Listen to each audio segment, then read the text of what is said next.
जीत ले हम सारी दुनिया। बीच हमें आज बोने दो, रोज उसे थोड़ा बढ़ने दो। छू लेंगे आकाश हम, मन के विचार हकीकत बने। सिद्धि फल से आनंद देंगे, कोशिश कर बढ़े, सोच बुलंद करे।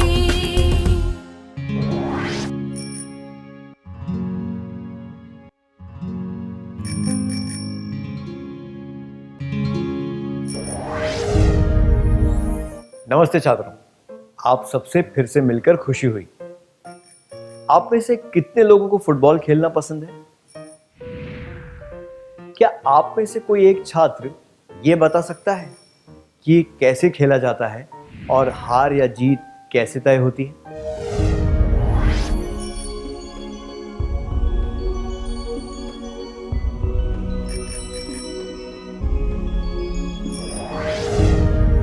धन्यवाद। फुटबॉल के खेल में गोल करना आसान होता है क्या? बिल्कुल भी नहीं। सामने वाली टीम जो भी बाधाएं पैदा करती है उन्हें पार करना पड़ता है ना? मजा तभी आता है जब सारी बाधाएं पार करने के बाद कोई गोल होता है। अगर कोई गोल बिना किसी चुनौती के या बिना किसी के रोके हो जाए तो उसमें कोई मजा नहीं आता। हमारा जीवन भी फुटबॉल के खेल की तरह है। गोल करने के रास्ते में कई बाधाएं आती हैं। जब हम इन बाधाओं को सफलता से पार कर लेते हैं तो हमें खुशी और संतुष्टि मिलती है। अच्छा, ये बाधाएं क्या होती हैं? बाधाएं वे चीजें होती हैं जो हमें वो करने से रोकती हैं जो हम करना चाहते हैं। क्या अब हम एक क्रियाकलाप करें? आपको क्या लगता है, आपके जीवन में कौन सी बाधाएं हैं? क्या आप इसके बारे में अपने करीबी मित्र को बताना चाहेंगे?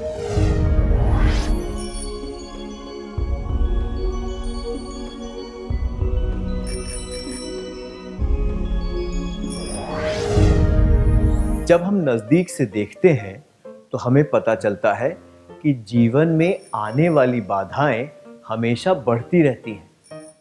कुछ बाधाएं अस्थायी या अल्पकालिक होती हैं और इनकी वजह से हमारे विकास में ज्यादा फर्क नहीं पड़ता। पर कुछ बाधाएं हमारी प्रगति के लिए बहुत हानिकारक होती हैं। हम इन बाधाओं को पार करने पर ध्यान देंगे।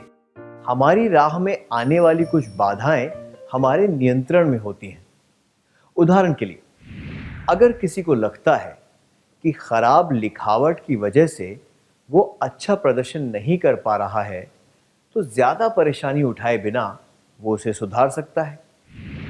जो बाधाएं हमारे अंदर से, यानी कि हमारे विचारों या हमारी आदतों की वजह से आती हैं और जिन पर हम नियंत्रण कर सकते हैं, वे आंतरिक बाधाएं होती हैं। आंतरिक बाधाएं वे होती हैं जो हमारे विचारों या आदतों से आती हैं और हमारे नियंत्रण में होती हैं। अब एक और क्रियाकलाप करेंगे। अब आपको स्क्रीन पर बाधाओं की एक सूची दिखाई जाएगी। इस सूची से आपको आंतरिक बाधाओं को पहचानना है। आप तैयार हैं?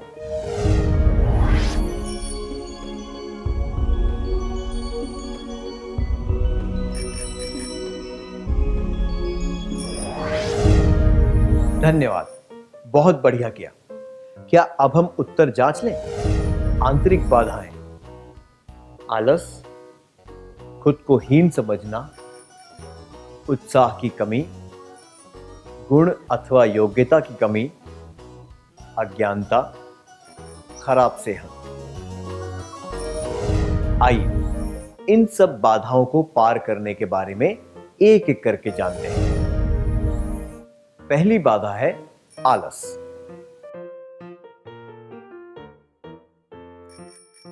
मदन रोज शाम को 5 से 7 बजे तक अपने दोस्तों के साथ गप्पे लड़ाता है और रात को 9 बजे सो जाता है।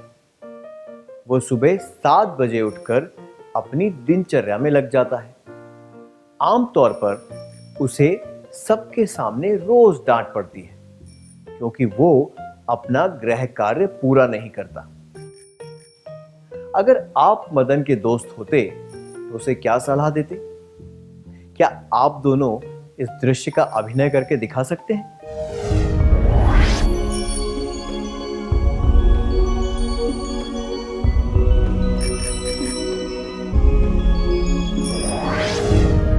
धन्यवाद, आपने अच्छा अभिनय किया। मदन के आलस की वजह से उसे डांट पड़ती है।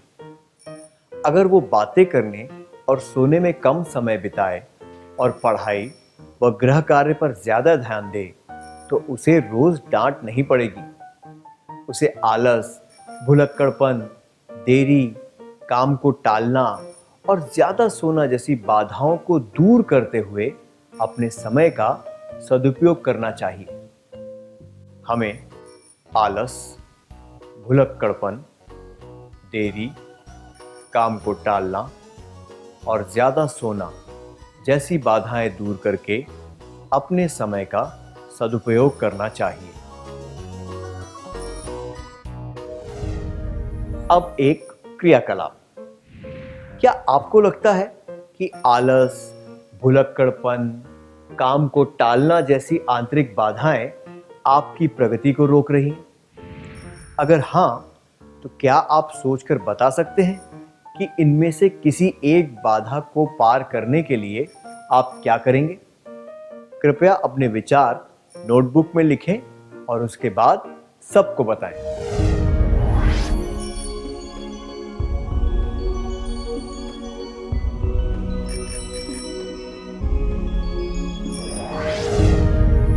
अपनी व्यक्तिगत योजना बताने के लिए धन्यवाद।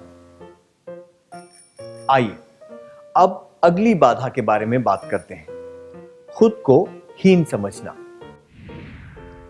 अरुण को लगता है कि उसका कद बहुत छोटा है, इसलिए वो जीवन में कुछ हासिल नहीं कर पाएगा। इसके बारे में क्या कहा जा सकता है? उसने खुद को अच्छी तरह आंका है। उसने खुद की योग्यताओं का गलत अनुमान लगाया है। वो बहुत ही विनयशील है।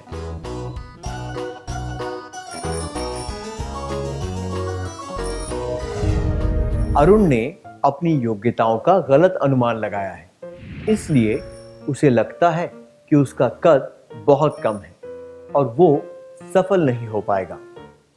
खुद को हीन समझना विनयशीलता के जैसा नहीं है। विनयशील उसे कहा जाता है जिसे पता हो कि वो बहुत गुणवान है पर उस बात का दिखावा नहीं करता। हीनता की भावना वो होती है जब हम अपनी योग्यता को नहीं पहचानते और खुद को दूसरों से कम समझते हैं। खुद को हीन समझने की भावना को मिटाने के लिए हमें यह सोचना चाहिए, मैं कर सकता हूं और मैं जरूर तरक्की करूंगा।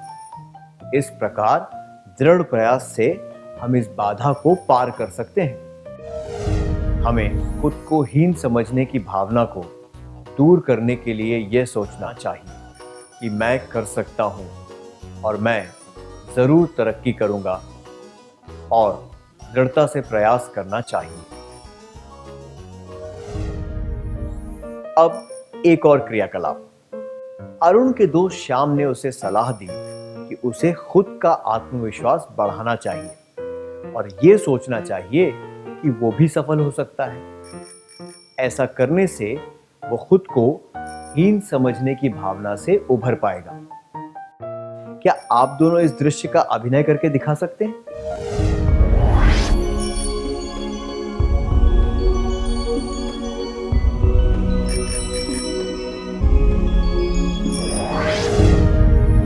क्या आपको कभी ऐसा लगा है कि आप कोई काम नहीं कर सकते या किसी परिस्थिति को नहीं संभाल सकते? उस योग्यता के बारे में फिर से इस तरह सोचें, मैं भी कर सकती हूं या कर सकता हूं। मैं पूरी दृढ़ता के साथ इसमें जुट जाऊंगा या जुट जाऊंगी और इसे अपनी नोटबुक में लिख दें।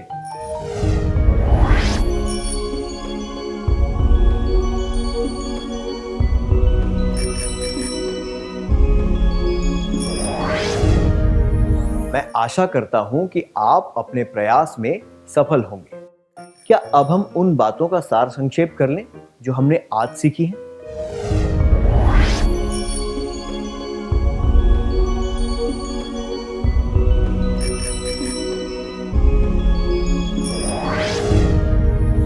बाधाएं वे चीजें होती हैं जो हमें वो करने से रोकती हैं जो हम करना चाहते हैं।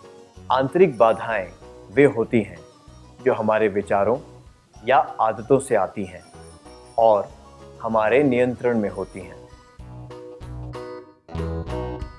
आलस, खुद को हीन समझना, उत्साह की कमी, गुण अथवा योग्यता की कमी, अज्ञानता, खराब सेहत कुछ आंतरिक बाधाएं हैं। आलस और खुद को हीन समझना जैसी आंतरिक बाधाओं को हम दृढ़ निश्चय और समय के सदुपयोग से पार कर सकते हैं। अच्छी तरह सार संक्षेप करने के लिए धन्यवाद।